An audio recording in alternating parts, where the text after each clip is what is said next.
O Senhor esteja convosco. Proclamação do Evangelho de Jesus Cristo segundo Lucas. Aconteceu que, caminhando para Jerusalém, Jesus passava entre a Samaria e a Galileia. Quando estava para entrar num povoado, 10 leprosos vieram ao seu encontro. Pararam à distância e gritaram: Jesus, mestre, tem compaixão de nós. Ao vê-los, Jesus disse: Ide apresentar-vos aos sacerdotes. Enquanto caminhavam, aconteceu que ficaram curados. Um deles, ao perceber que estava curado, voltou glorificando a Deus em alta voz.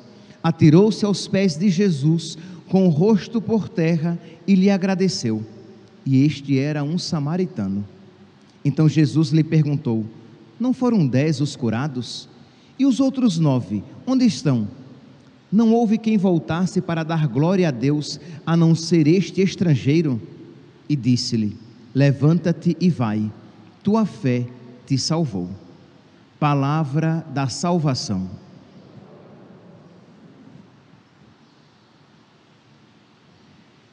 Caríssimos irmãos e irmãs, a igreja hoje tem a alegria de celebrar um Papa, São Leão Magno, que com certeza, depois de São Pedro, foi o maior Papa até o século V.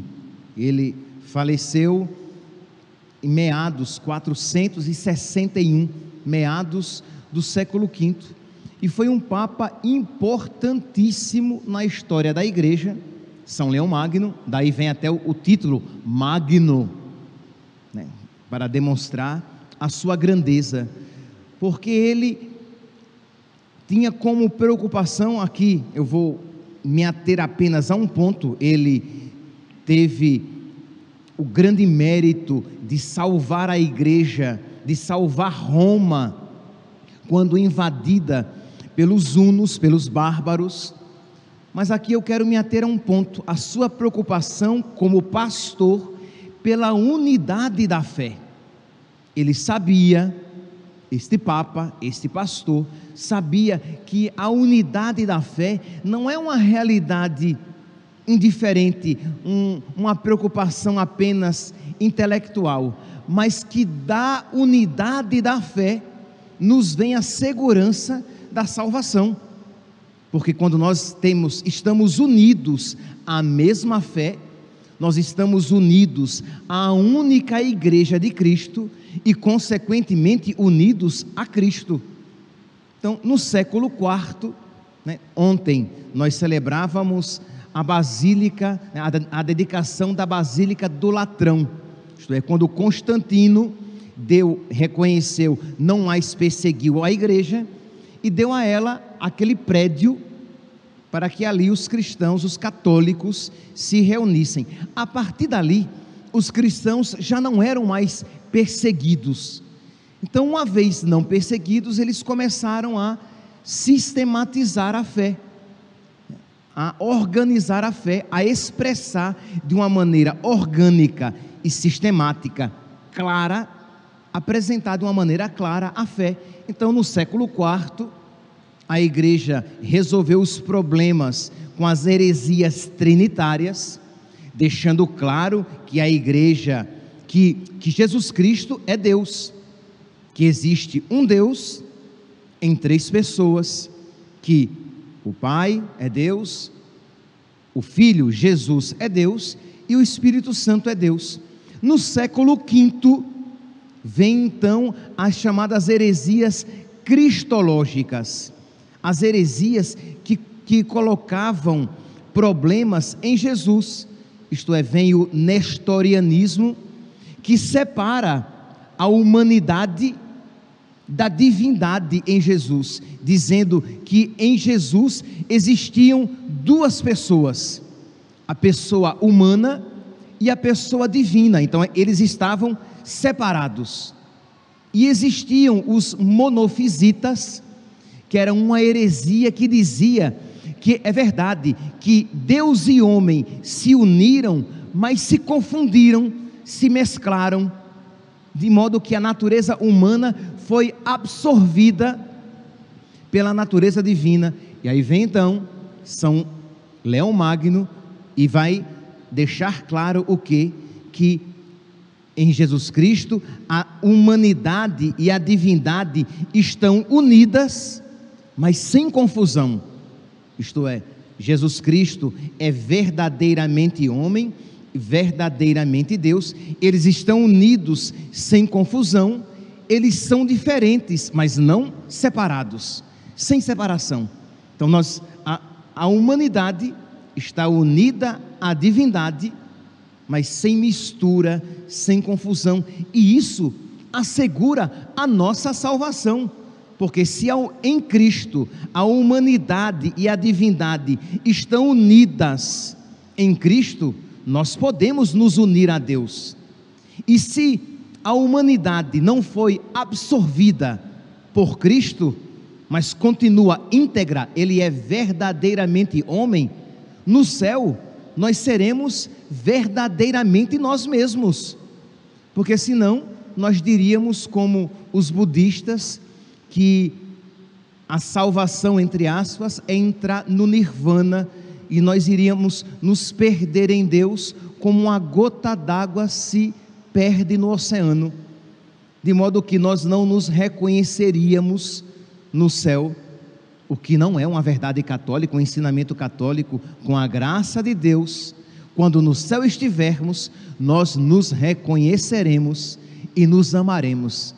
Vai ser com certeza uma grande festa por toda a eternidade, amando-nos com perfeição, sem mais as nossas limitações humanas, amando-nos uns aos outros em Deus por toda a eternidade. Pois bem, celebrar, meus santos, São Leão Magno é celebrar essa importância, e este é o ponto que eu quero me aprofundar, a importância de nós lutarmos para que preservemos a única doutrina de Cristo. Isto é, São Leão Magno, ele dedicou a sua vida para salvaguardar o ensinamento verdadeiro, para transmitir o ensinamento verdadeiro, porque ele sabia que disso depende a nossa salvação. No mês passado, eu dizia aqui para vocês, eu me referia a um texto de Santo Irineu, um bispo do século III, e Santo Irineu, ele fala dessa, e eu dizia, né, de uma maneira errada, eu dizia que estava lá no catecismo, que eu tinha quase certeza, ainda bem que eu disse que eu tinha quase certeza, que era o número 117, não, era o número 173, 173, 174 e 175, e Santo Irineu, ele fala dessa beleza da unidade na igreja. Olha que texto bonito, né, que espero que todos tenhamos o catecismo em casa, podemos depois ler. Ele diz aqui: com efeito, a igreja, embora espalhada pelo mundo inteiro, até os confins da terra, tendo recebido dos apóstolos e dos discípulos dele a fé, a única fé, guarda esta pregação e esta fé com cuidado, como se habitasse em uma só casa. Nelas crê de forma idêntica, como se tivesse uma só alma, e prega as verdades da fé, as ensina e transmite com voz unânime, como se possuísse uma só boca. Imagine, meus santos, quando hoje nós vemos que a realidade está tão diferente. Parece que cada igreja tem uma boca, cada padre, cada ministro tem que ter a sua excentricidade, a sua individualidade, a sua particularidade, isto é, cada um que prega da sua maneira, que tem um credo segundo a sua cabeça, e cria esta loucura na igreja. Por quê?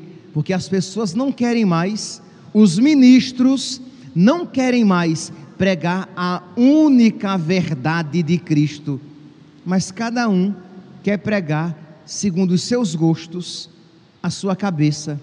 Cada um quer celebrar segundo os seus gostos e a sua cabeça.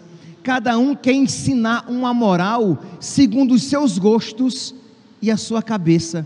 Foi contra isso que São Leão Magno lutou, né? Lá, naquele contexto, os problemas eram uns, mas o objetivo era único: ter uma única fé, estar unido a Cristo e a sua única igreja.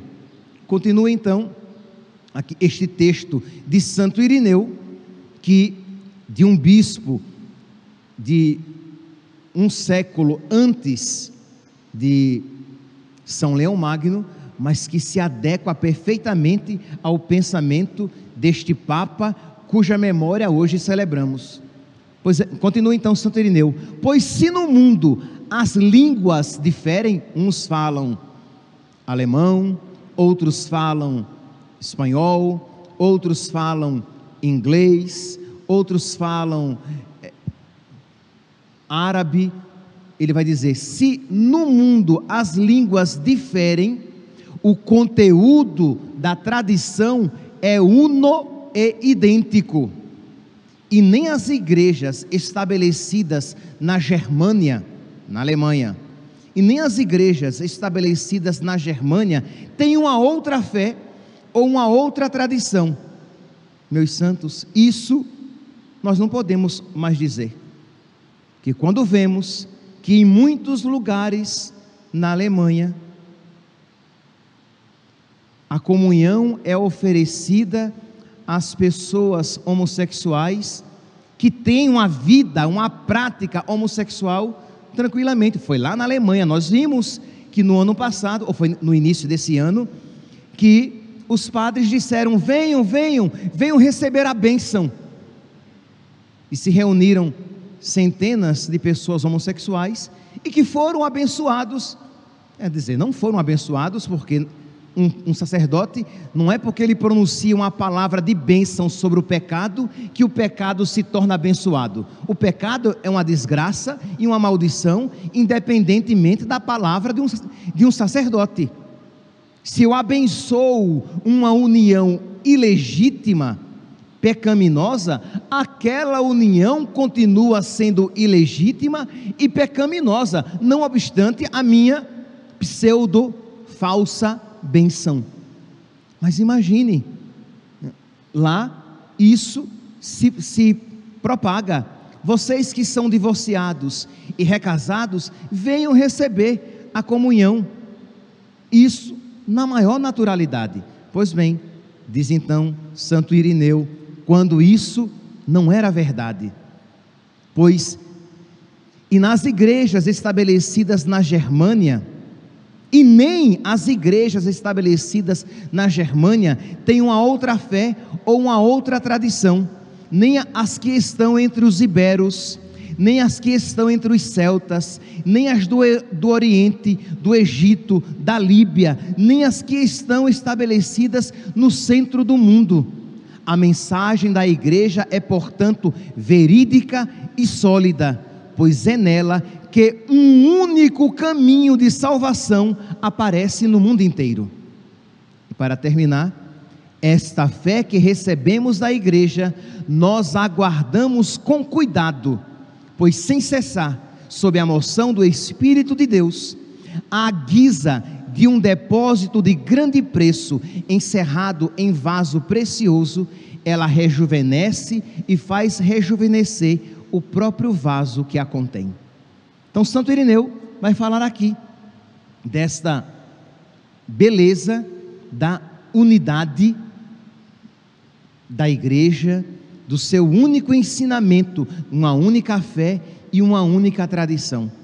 E foi por isso que São Leão Magno lutou e gastou a sua vida, e é por isso também que nós, meus santos, precisamos lutar com armas do Espírito, mas lutar, isto é, propagar a única fé, ensinar a última fé, a única fé, e arrancar do nosso coração toda a tentação que possa existir de querer ter um credo próprio, uma igreja própria, que se adeque aos meus gostos tão marcados pelo pecado.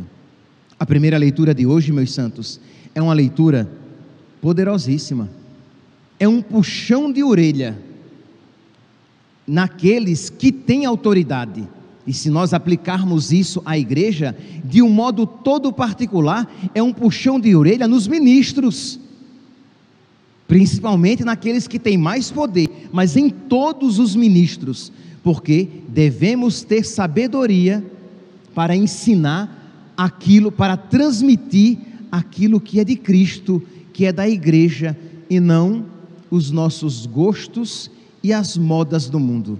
Ouça aqui a segunda leitura. Caríssimo, admoesta a leitura do livro da sabedoria, capítulo 6. Escutai, ó reis, e compreendei, instruí-vos, governantes dos confins da terra, prestai muita atenção, vós que tens poder sobre as multidões, e vos orgulhais do número dos vossos súditos, pois o poder vos foi dado pelo Senhor, e a soberania pelo Altíssimo. É Ele quem examinará as vossas obras e sondará as vossas intenções. Deus sondará as nossas obras e as nossas intenções. Nós que temos autoridade sobre o povo, iremos um dia prestar contas a Deus por aquilo que em seu nome dissemos e ensinamos. A igreja é de Cristo, não é minha.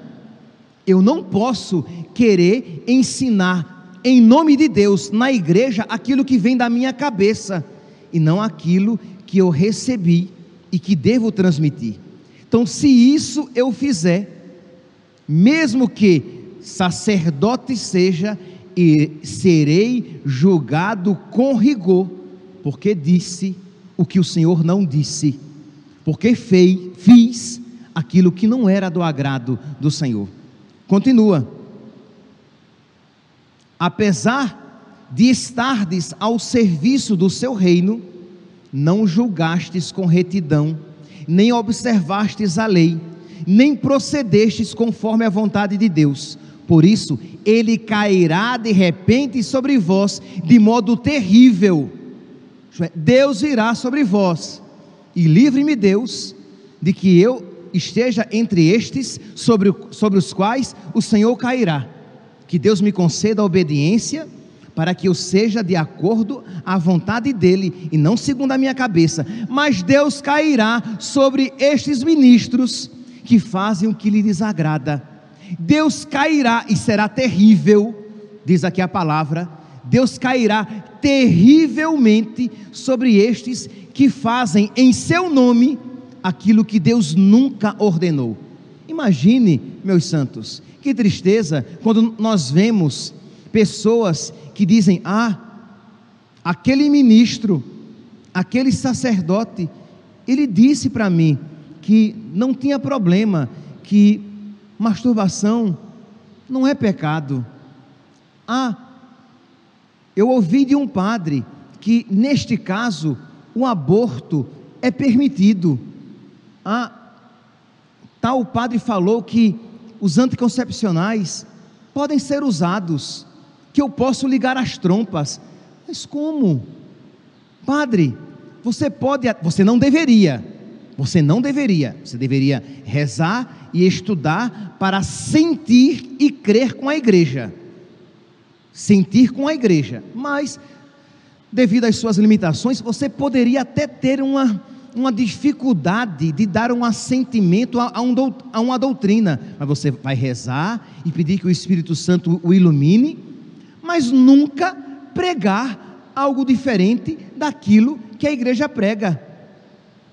Padre, eu de vez em quando vou ao espiritismo, eu tomo um passe, eu gosto de vez em quando ir para um centro de Umbanda, e o meu padre falou, sim, eu ouvi isso, E a pessoa que ia era uma ministra extraordinária da comunhão. E o padre disse que não, tá bom, seja discreta. Entende? Quer dizer, não, eu posso comungar, eu sou divorciado, recasado, eu sou homossexual, eu vivo a homossexualidade, mas eu posso comungar, o padre me liberou. Mas ele não pode liberar, a igreja não é dele. Ele está dizendo algo que não agrada a Deus. E diz aqui a palavra: por isso ele cairá sobre vós de repente, isto é, na hora que você menos esperar. E ele cairá de uma maneira terrível, porque apesar de ser um ministro, apesar de ser um sacerdote, apesar de ter uma grande autoridade na igreja, diz aqui a palavra, apesar de estardes ao seu serviço no reino, não julgastes com retidão, não observastes a lei, nem procedestes conforme a vontade de Deus. Diz aqui a palavra, o julgamento será implacável sobre aqueles que são poderosos. Por quê? Porque o pequeno, aquele que não tem consciência, que não tem tanta inteligência, ou que não tem poder sobre os outros, o pequeno, diz a palavra, Sabedoria, capítulo 6, versículo 6, o pequeno pode ser perdoado por misericórdia, mas os poderosos serão examinados com poder. Os poderosos serão examinados com muita severidade, porque a quem mais for dado, mais será cobrado. Continua o livro da sabedoria. O Senhor de todos não recuará diante de ninguém, por mais poderoso que seja, se ensinar o que não deve, por mais poderoso que seja, se fizer o que desagrada a Deus, Deus cairá sobre ele com todo o poder, e cairá sobre ele de modo terrível. Você não é dono da igreja, você não é senhor do ensinamento da igreja, você é servo da igreja, e isso eu preciso me recordar a cada dia. Santo Agostinho dizia, um bispo do século V, Santo Agostinho dizia: o que eu sou para vós me atemoriza. Olha aqui um bispo que tem consciência do que é um bispo, isto é, o que eu sou para vós me atemoriza, porque eu sou bispo, eu devo ser exemplo, eu devo salvaguardar a fé e transmiti-la. O que eu sou para vós me dá medo, eu tenho medo. Por quê? Porque eu sou bispo. Mas ele diz: mas o que eu sou entre vós me consola, porque eu sei que eu sou cristão.